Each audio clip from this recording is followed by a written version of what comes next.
बिस्मिल्लाहिर्रहमानिर्रहीम। Dear students, कैसे हैं आप? I hope all of you are fine. Students, my name is Naveed Naeem. I am your computer science grade 9 instructor. जैसा कि student आप जानते हैं, हम चैप्टर 2 जो है वो कंप्यूटर साइंस ग्रेड 9 को डिस्कस कर रहे हैं। आज हमारे इस चैप्टर 2 का जो पहला जो पार्ट है चैप्टर 2 का, उसके आखिरी एसएलओ को हम पढ़ेंगे और इसके साथ हमारा ये चैप्टर 2 के पहले आखिरी पार्ट का हमारा जो है इख्तिताम हो जाएगा। स्टूडेंट, जो आज का एसएलओ है वो क्या है और इसको पढ़ने के बाद आप स्टूडेंट कौन सा नॉलेज हासिल करेंगे और उस नॉलेज से आप स्टूडेंट में कौन सा स्किल डेवलप होगा, तो आइए देखते हैं स्लाइड में। Students will be able to identify techniques to decompose the problem. Student, जो हमारा आज का एसएलओ है वो बड़ा इंटरेस्टिंग एसएलओ है। वो इस हवाले से कि अगर हम प्रॉब्लम सॉल्विंग की बात करते हैं तो प्रॉब्लम सॉल्विंग में हम कैसे किसी प्रॉब्लम को डीकम्पोज करते हैं, उसके अंदर कौन कौन सी ऐसी टेक्निक होती हैं जिनको हम ज़हन में रखते हुए, उसको हम अंडरस्टैंड करते हुए किसी प्रॉब्लम को हम डीकम्पोज कर सकते हैं। अब प्रॉब्लम डीकम्पोज का मतलब क्या होता है, अभी हम उसको आगे चल के भी देखते हैं। इस एसएलओ को पढ़ने के बाद आप स्टूडेंट में जो स्किल डेवलप होगा वो कौन सा होगा? The ability to identify techniques to decompose the problem. Students, आज के एसएलओ पढ़ने के बाद आपके अंदर जो एबिलिटी क्रिएट होगी वो क्या होगी कि आप किसी भी प्रॉब्लम को, जब आप प्रॉब्लम सॉल्विंग के हवाले से आप सोल्व कर रहे होंगे, तो आप उस प्रॉब्लम को कैसे डीकम्पोज कर सकते हैं, उसके कौन कौन से स्टेप्स होते हैं और किस प्रॉब्लम की कौन सी नौयत होती है जिसके अकॉर्डिंग आप उस प्रॉब्लम को उन स्टेप्स में क्या कर सकते हैं, डीकम्पोज कर सकते हैं। तो स्टूडेंट, ये आपको आज का जो आपका एसएलओ है वो आपकी बुक के पेज नंबर आपको 56 पे मिलेगा, ठीक है। और ये जो है वो आप देख सकते हैं कि इसके स्टार्ट पे हमने एक क्यूआर कोड को अटैच किया है। जैसे ही आप क्यूआर कोड को स्टूडेंट स्कैन करेंगे तो आपको ये आज का जो लेक्चर है वो और उससे रिलेटेड आपके डिफरेंट रिसोर्सेज आपको अटैच मिलेंगे। मेरी यहाँ पे जो है वो टीचर से रिक्वेस्ट है कि वो अच्छे तरीके से जो है वो इस लेसन प्लान को देखें, वीडियो को पॉज करें और इस लेसन प्लान को देखें, और इस लेसन प्लान को अच्छे तरीके से देखने के बाद अपनी क्लास में जो आज का हमारा जो लेक्चर है उसको इस लेसन प्लान के अकॉर्डिंग डिलीवर करें। तो बढ़ते हम आज के अपने एसएलओ की तरफ। Introduction. Breaking down complex issues into smaller and more manageable parts. Student, जैसा कि आप जानते हैं, कंप्यूटेशनल थिंकिंग के आगाज़ में जब हमने उसकी डेफिनेशन पढ़ी थी तो हमने ये देखा था कि कंप्यूटेशनल थिंकिंग होता क्या है कि किसी भी प्रॉब्लम को स्मॉलर मैनेजेबल पार्ट्स में डिवाइड करना और उन पार्ट्स को सेपरेटली अलग अलग क्या करना, सोल्व करना। तो प्रॉब्लम सॉल्विंग में जब हम कंप्यूटेशनल थिंकिंग की अगर हम बात करते हैं तो उस पर किसी प्रॉब्लम को क्या करते हैं, हम स्मॉलर मैनेजेबल पार्ट्स में उसको डिवाइड करते हैं और उन पार्ट्स को हम सेपरेटली क्या करते हैं, सोल्व करते हैं, तो हमारी प्रॉब्लम क्या हो जाती है, सोल्व हो जाती है। तो यहाँ पे यही बात है, facilitates understanding analysis and solution. जब हम उसको स्मॉलर मैनेजेबल पार्ट्स में डिवाइड करते हैं तो उससे हम किस बात के लिए फैसिलिटेट होते हैं, वो है उसको अंडरस्टैंड करने के वाले से, एनालाइज करने के वाले से, उसके सोल्यूशन के वाले से। तो दो तीन चीज़ें जो होती हैं उसमें हम कामयाब हो जाते हैं, उसको अंडरस्टैंड करने के वाले से, उसको एनालाइज करने के वाले से, और बाद में हम उसके सोल्यूशन को अच्छे तरीके से जो है वो डिस्क्राइब कर सकते हैं, उसको बना सकते हैं। तो स्टूडेंट, इस प्रॉब्लम को डीकम्पोज करने के वाले से कुछ स्टेप्स हैं कि कैसे हम एक प्रॉब्लम को डीकम्पोज कर सकते हैं। उसके कुछ स्टेप्स हैं, वो कौन कौन से हैं, उसमें कुछ टेक्निक्स हैं, टेक्निक्स फॉर इफेक्टिव डीकम्पोजिशन, ठीक है। हर प्रॉब्लम की एक डिफरेंट नौयत होती है, तो उसको उस डिफरेंट नौयत होने के हवाले से, हम उसकी डिफरेंट नेचर होने के हवाले से हम उसको उसके हिसाब से जो है वो उसके स्टेप्स को हम फॉलो करते हैं। तो ये डिफरेंट किस्म के स्टेप हैं जो हर प्रॉब्लम टू प्रॉब्लम क्या करते हैं, वेरी करते हैं।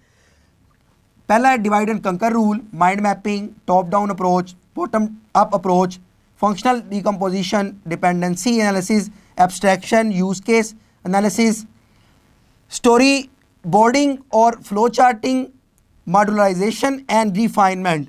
तो स्टूडेंट, ये कुछ स्टेप्स हैं जिसमें हम किसी प्रॉब्लम को जो है वो डीकम्पोज करने के वाले से, ये डिफरेंट कुछ की टेक्निक्स हैं। अगर हमें किसी प्रॉब्लम को डीकम्पोज करना हो, स्मॉलर स्टेप्स में डिवाइड करना हो, तो हम इनमें से किसी एक टेक्निक का इस्तेमाल कर लेते हैं। तो सबसे पहले हमारा है डिवाइड एंड कंकर। अब डिवाइड एंड कंकर का मतलब क्या होता है कि अगर आपके पास एक बड़ी प्रॉब्लम सामने आए सोल्व करने के लिए, तो आप उसको स्मॉलर पार्ट्स में सेपरेटली उसको डिवाइड कर लो और हर पार्ट को आप उसको अलग अलग क्या कर लो, सोल्व कर लो। ब्रेक प्रॉब्लम इनटू स्मॉलर सब problems, solve individually and combine solution. यानी कि उस प्रॉब्लम को अलग अलग पार्ट में डिवाइड कर लिया जाए, उसको ब्रेक कर लिया जाए और उन पार्ट्स को अलग अलग सेपरेटली क्या कर लिया जाए, सोल्व कर लिया जाए, जिससे वो कंबाइन उसका सॉल्यूशन हमें मिल जाता है। तो किसी प्रॉब्लम को स्मॉलर पार्ट में डिवाइड करना और उन स्मॉलर पार्ट्स को अलग अलग सोल्व करना, और इन दी एंड हमें उस प्रॉब्लम का क्या मिल जाता है, solution. This is called divide and कंकर रूल। अब इसकी एग्जांपल क्या है, algorithm design problem solving strategies. जब हम किसी एल्गोरिदम को डिज़ाइन करते हैं तो उसमें प्रॉब्लम सॉल्विंग स्ट्रेटजीज में हम उसको अलग अलग पार्ट्स में डिवाइड कर लेते हैं, उन स्टेप्स को अलग अलग हम सोल्व कर लेते हैं, और जब वो स्टेप्स अलग अलग हम सोल्व कर लेते हैं तो इन दी एंड हमें उसका क्या मिल जाता है, सोल्यूशन। नेक्स्ट हमारे पास है top down approach. Top down approach क्या होती है students? Start with big picture, break down into smaller components. जब हम टॉप डाउन अप्रोच को अगर किसी प्रॉब्लम सॉल्विंग में इस टेक्निक का अगर इस्तेमाल करते हैं तो इसमें क्या होता है कि किसी भी प्रॉब्लम की बिग पिक्चर हम ले लेते हैं, ठीक है, और उसको ब्रेक डाउन कर लेते हैं स्मॉलर कंपोनेंट्स में, यानी कि एज ए होल प्रॉब्लम को हम इकट्ठा करेंगे और इकट्ठा करने के बाद हम उसको ब्रेक डाउन करेंगे स्मॉलर कंपोनेंट्स में, यानी कि उसके अलग अलग कंपोनेंट्स में हम उसको क्या करेंगे, डिस्ट्रीब्यूट करेंगे, उसको डिफाइन करेंगे, और फिर हम उसको सेपरेटली वन बाय वन करके उसको देख लेंगे। इसकी एग्जांपल क्या है? ओवरव्यू टू डिटेल्स अप्रोच, ठीक है। किसी भी जो एक मुकम्मल डिटेल हो उसकी बजाय अगर हम उसका एक ओवरव्यू ले लें, उसको एक ओवरव्यू देख लें, तो हमें उसके जो है वो प्रॉब्लम का हमें क्या हो जाता है, आइडिया हो जाता है। नेक्स्ट स्टेप है हमारा फंक्शनल डीकम्पोजिशन। इसका मतलब क्या होता है? Divide problem based on functionalities और ऑपरेशंस। अब स्टूडेंट इस किस्म की टेक्निक में क्या होता है कि अगर हम किसी प्रॉब्लम को सोल्व कर रहे हैं तो उसको सोल्व करने के लिए कुछ हमारे पास क्या होता है, ऑपरेशंस होते हैं। हम उन ऑपरेशंस की फंक्शनैलिटी को जज करते हैं कि एक्चुअल में जब वो ऑपरेशन अप्लाई हो रहा है तो उसके अप्लाई होने के बाद हमें कौन सा रिजल्ट मिलेगा, ठीक है। तो किसी ऑपरेशन की फंक्शनैलिटी को जज करते हुए प्रॉब्लम को सॉल्व करना, ठीक है। मिसाल के तौर पे इसकी एग्जांपल आप ले लें, मैं कहता हूँ a is greater than b। इसका मतलब ये है कि इस प्रॉब्लम में अगर मैंने इसको देखना है तो मैं इस कंडीशन के अकॉर्डिंग देख लूँगा कि अगर a की वैल्यू मेरे पास b से बड़ी है तो इस प्रॉब्लम को मैं इस हवाले से क्या, इस कंडीशन के हवाले से, इस फंक्शन के हवाले से उसको सॉल्व करूँगा। तो फंक्शनैलिटी को देखते हुए, उसकी लॉजिक्स को देखते हुए प्रॉब्लम को सॉल्व करना। अब इसकी एग्जांपल क्या है? Breaking functions into smaller task. किसी भी फंक्शन को जो हम बना रहे हैं उसको उसके सब टास्क में डिवाइड कर लेना, ठीक है। मिसाल के तौर पर आप मैथ के कोई फंक्शन को डिफाइन कर रहे हैं, बना रहे हैं, तो अब मैथ के फंक्शन में आपको पता है कि सम का फंक्शन भी होता है, आपको पता है उसमें सब्ट्रैक्शन का फंक्शन भी होता है, ठीक है, उसमें आपको पता है मल्टीप्लिकेशन का फंक्शन भी होता है, उसमें आपको पता है डिवीजन का फंक्शन भी होता है। तो ये जो आपने मेन प्रॉब्लम थी उसको सब पार्ट्स में डिवाइड कर लिया, ठीक है, उसको सॉल्व करने के लिए। This is called functional decomposition, ठीक है। नेक्स्ट हमारे पास है abstraction. Simplify complex elements into more understandable representation. Abstraction का मतलब क्या होता है कि सिंप्लीफाई करना कंप्लेक्स एलिमेंट्स को मोर अंडरस्टैंडेबल और रिप्रेजेंटेशन से। मतलब इसका अगर आपको याद हो एब्स्ट्रैक्शन का, तो हमने इसका कॉन्सेप्ट पहले भी देखा था कि अगर हम प्रॉब्लम सॉल्विंग में एब्स्ट्रैक्शन की बात करते हैं तो हम उसमें हमारा फोकस क्या होता है, सिर्फ वो मेजर की एरियाज़ जो उस प्रॉब्लम में हमें फोकस करने चाहिए और उसको सॉल्व करना चाहिए, बजाय ये कि हम इररिलेवेंट चीज़ों पे फोकस करें। तो एब्स्ट्रैक्शन में हम क्या करते हैं, सिर्फ की एरियाज़ के ऊपर क्या करते हैं, फोकस करते हैं उस प्रॉब्लम को सॉल्व करने के हवाले से। Focusing on essential aspects, hiding unnecessary details.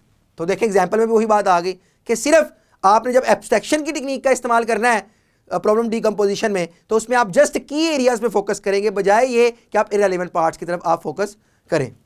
Next हमारे पास है यूज केस एनालिसिस।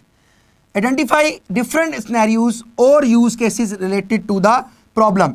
अब इस किस्म की अगर आप टेक्निक का इस्तेमाल करते हैं तो उसमें क्या होता है कि आप सबसे पहले डिफरेंट सिनेरियोज और यूज केसेस जो उससे प्रॉब्लम से रिलेटेड हैं उनको आप अच्छे तरीके से व्यू कर लेते हो उसको। आइडेंटिफाई डिफरेंट सिनेरियोज और use cases related to the problem, यानी कि अगर आप प्रॉब्लम को सॉल्व कर रहे हैं तो उसको सॉल्व करने के लिए आपको किस किस्म के सिनेरियोज जो है वो आपके उस सिनेरियो से होकर वो प्रॉब्लम सॉल्व की जा सकती है। तो आप मल्टीपल सिनेरियोज को अपने सामने रख लेते हो कि अगर ये प्रॉब्लम ने सॉल्व करनी है तो इसका एक सिनेरियो ये भी हो सकता है, इसको सॉल्व करने का एक सिनेरियो ये भी हो सकता है, इसको सॉल्व करने का एक सिनेरियो ये भी हो सकता है। तो उससे रिलेटेड डिफरेंट किस्म के यूज़ केसेस हम अपने सामने रख लेते हैं, फिर जो हमारे पास अप्रोप्रिएट यूज़ केस होता है हम उसका इस्तेमाल कर लेते हैं। अब इसकी एग्जाम्पल क्या है? Examining specific situations for tailored situations. अब जो सिचुएशन होती है उसके अकॉर्डिंग हम अपने डिसीजन को लेते हैं, ठीक है। सिचुएशन टू सिचुएशन इस किस्म की टेक्निक में हमारा जो सोल्यूशन होता है वो वेरी करता है, क्योंकि सिनेरियो टू सिनेरियो हमारा जो है वो इसका सोल्यूशन जो है वो चेंज होता रहता है। अब इसकी एग्जांपल आप ऐसे ले लें, मिसाल के तौर पर अगर आप घर से बाहर निकलें तो अचानक से बारिश स्टार्ट हो जाए तो आपको उसके लिए क्या करना है, अम्ब्रेला को पकड़ना है, क्योंकि अब सिनेरियो आपके अंदर क्या है वो उससे रिलेटेड चेंज हो चुका है, क्योंकि वेदर की सिचुएशन क्या है, चेंज है। तो हर स्नैरियो के अकॉर्डिंग आपने उस प्रॉब्लम को सॉल्व करने का उसका डिसीजन खुद से लेना होता है। नेक्स्ट हमारे पास है modularisation. Divide problem into modules based on functions और रिस्पॉन्सिबिलिटीज। इस किस्म के अगर टेक्निक में क्या होता है कि हम प्रॉब्लम को मॉड्यूल्स की शक्ल में डिवाइड कर लेते हैं। हर प्रॉब्लम का एक मॉड्यूल अलग अलग हम बनाते हैं और उस मॉड्यूल को जो हम अलग अलग मॉड्यूल बना रहे हैं उसको उसकी फंक्शनैलिटी के अकॉर्डिंग उसकी मॉड्यूल्स के अंदर हम फंक्शनैलिटी इस किस्म की ऐड करेंगे, इन्हांस करेंगे कि वो उस फंक्शनैलिटी के ऊपर क्या करे, फुलफिल पूरा उतरे। तो मॉड्यूलाइजेशन में क्या होता है कि हर जो प्रॉब्लम हमारे पास आती है उसको हम डिफरेंट मॉड्यूल्स में, डिफरेंट पार्ट्स में हम उसको क्या कर लेते हैं, डिवाइड कर लेते हैं। प्रोग्रामिंग में ये खास तौर पर हमारी हेल्प करता है। इस तरह डिफरेंट किस्म की क्लासेस हम बनाते हैं डिफरेंट किस्म की प्रोग्रामिंग लैंग्वेज में, ठीक है। अब ये क्लासेस हमारे पास अलग अलग क्या होते हैं, मॉड्यूल होते हैं। अगर एक क्लास हमने बनाई है, इसका एक अलग से कोड हम डिफाइन कर रहे हैं तो वो उसका एक अलग से मॉड्यूल बन जाएगा। एक दूसरी कोई क्लास हम बना रहे हैं, उसका अलग से हम कोई कोड बना रहे हैं तो ये उसका सेकंड मॉड्यूल बन जाएगा। अब अगर हमें इस किस्म की प्रॉब्लम सॉल्व करनी है तो हम इसकी क्लास को कॉल कर लेंगे, और अगर हमें उससे रिलेटेड कोई प्रॉब्लम आ रही है सामने तो हम ये वाली क्लास को कॉल कर लेंगे। तो अलग अलग प्रॉब्लम्स के रिलेटेड हम अलग अलग मॉड्यूल्स की क्लासेस प्रोग्रामिंग में बना लेते हैं, और जब हमारे सामने प्रॉब्लम आती है हम जस्ट उन क्लासेस को कॉल कर लेते हैं उस प्रॉब्लम को सॉल्व करने के लिए। इसकी एग्जांपल क्या है, organizing related task together for better management, ठीक है। उससे रिलेटेड टास्क जो हमें परफॉर्म करना है हम सिर्फ उससे रिलेटेड ही मॉड्यूल्स को वहाँ पे कॉल करते हैं ताकि हमारी वही प्रॉब्लम को सोल्व कर सके। नेक्स्ट हमारे पास है रिफाइनमेंट। रिफाइनमेंट क्या होता है students, continuously refine and iterate decomposition process.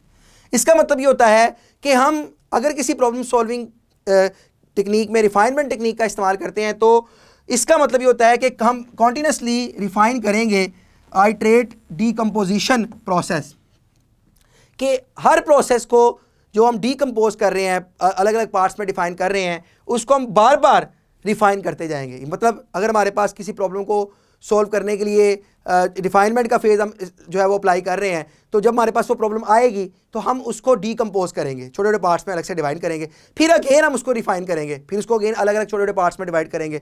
तो हर पार्ट्स को हम फर्दर पार्ट्स में डिवाइड करते जाएंगे और हम उसमें आइटरेशंस करते जाएंगे, एक पार्ट के बाद फिर दूसरा, दूसरे के बाद हम तीसरा, वन बाय वन करके उन पार्ट्स को हम सॉल्व करते रहेंगे। अब इसकी एग्जाम्पल क्या है, एडजस्टिंग बेस्ड ऑन इनसाइट्स और न्यू इन्फॉर्मेशन। जो नई इन्फॉर्मेशन हमारे सामने आ रही है उसको सॉल्व करने के वाले हम हर पार्ट्स को उसके अकॉर्डिंग जो है वो डिवाइड करते रहेंगे। तो मैं फिर अगेन रिफाइनमेंट को एक्सप्लेन कर देता हूँ स्टूडेंट्स कि रिफाइनमेंट का मतलब क्या होता है कि हम किसी भी प्रॉब्लम को जब डीकम्पोज करते हैं, अलग अलग पार्ट्स पे डिवाइड करते हैं, तो उसको डिवाइड करने के बाद उसको फर्दर मजीद और उसके सब पार्ट्स में डिवाइड करेंगे, ठीक है। फर्ज करें ये पार्ट 1 में हमने किसी प्रॉब्लम को डिवाइड किया, ठीक है। इस पार्ट 1 के अंदर मजीद हम एक सब पार्ट बनाएंगे पार्ट 1.1, ठीक है। और इस 1.1 के अगर मजीद कोई पार्ट हम बनाएंगे 1.1.1, तो देखिए मेन पार्ट हमारा ये था, इसको हमने पहले एक और सब पार्ट में डिवाइड किया, उस पार्ट में अगर मजीद इसकी डिवीजन हो रही है तो हम इसको एक और उसका हमने सब पार्ट बना लिया। तो ये जो हम सब पार्ट्स में अलग अलग डिवीजन कर रहे हैं, दिस इज कॉल्ड रिफाइनमेंट। तो स्टूडेंट ये था हमारा आज का एसएलओ। उम्मीद करता हूँ कि आपको आज के एसएलओ में जो है वो प्रॉब्लम डीकम्पोजिशन के डिफरेंट स्टेप्स की समझ लगी होगी। मैं यहाँ पे टीचर से रिक्वेस्ट है काइंडली वो इस एक्टिविटी को स्टूडेंट्स को लाजमी परफॉर्म करवाएं क्लास में जो आज के एसएलओ से रिलेटेड है। इसके साथ हमने वर्कशीट को अटैच किया है स्टूडेंट्स, तो इसको आपने करना क्या है, डिफरेंट किस्म के सिनेरियो इस वर्कशीट में दिए गए हैं और आपने बताना है कि ये प्रॉब्लम डीकम्पोजिशन में इसमें डिवाइड एंड कंकर क्या है, mind mapping, top down approach, bottom down, other techniques, ये डिफरेंट किस्म के जो हमने अभी अप्रोचेस पढ़ी हैं उसमें कौन कौन सी इसमें एग्जिस्ट करती है। इसके साथ हमारे पास क्वेश्चन बैंक अटैच है। स्टूडेंट्स आपने एसएलओ बेस में एग्ज़ाम से रिलेटेड इस जो है वो क्वेश्चन बैंक को लाजमी सॉल्व करना है जो आपको आगे चल के हेल्प करेगा, ठीक है। और आपको रिसोर्सेज में जो स्टूडेंट चीज़ें अटैच मिलेंगी उसमें वर्कशीट है, स्किल शीट है, उसमें पावर पॉइंट स्लाइड्स हैं, क्वेश्चन बैंक हैं और मल्टीपल रिसोर्सेज आपको लेसन प्लान वगैरह अटैच मिलेंगे। उम्मीद करता हूँ स्टूडेंट कि आपको आज के एसएलओ की समझ लगी होगी। यहाँ पे हमारा चैप्टर 2 के पहले पार्ट का अख्ताम हो चुका है। इंशाल्लाह ताला नेक्स्ट एसएलओ में मिलते हैं, तब तक के लिए अल्लाह हाफिज़।